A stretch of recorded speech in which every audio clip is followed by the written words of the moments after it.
வணக்கம், இது உங்கள் கஜா கல்வியகம். டே பரமா படிடா. இந்த வீடியோல நம்ம என்ன பார்க்க போறோம்னா, எப்படி ஜெனடிக் இன்ஃபர்மேஷன் தன் கிராண்ட் பேரண்ட்ஸ்ல இருந்து நம்ம பேரண்ட்ஸ்க்கு வந்துச்சு, பேரண்ட்ஸ் வந்து நமக்கு எப்படி வந்துச்சு. சொல்லுவாங்கல்ல வீட்டுல, உன் கண்ணு அப்படியே உங்க தாத்தா மாதிரி இருக்குடா, உன் தலைமுடிய பாரு உங்க அப்பா மாதிரி இருக்கு சொல்லுவாங்கல்ல. சோ இதெல்லாம் எப்படி சாத்தியம் தெரிஞ்சுக்கலாம் வாங்க.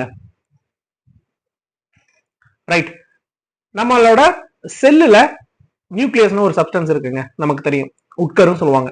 அந்த உட்கருல ஜெனடிக் மெட்டீரியலான டிஎன்ஏ இருக்கும். இந்த டிஎன்ஏல ஒரு பகுதி தான் gene.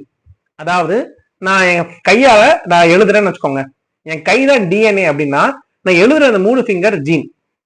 So these genes are active regions. ரைட்டா?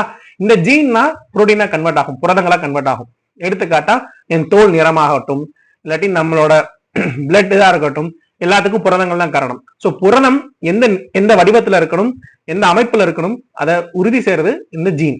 அதனாலதான் ஜீன் டிரான்ஸ்பர் ஆகுது. ஃபார் எக்ஸாம்பிள், என் கண் கலரை பாருங்க.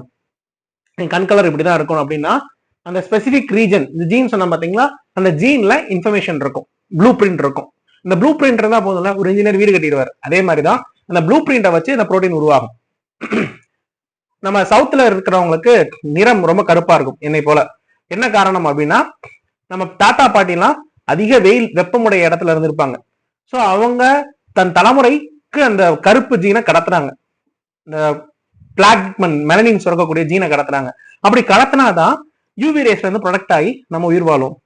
ஸோ அதனாலதான் heredity is very very important for any organism. So இந்த வீடியோல ஜீன் என்ன, டிஎன்ஏ என்ன, டிஎன்ஏ எப்படி கடத்தப்படும் அப்படின்றத ஓரளவுக்கு புரிஞ்சுப்பீங்க. நன்றி, வணக்கம்.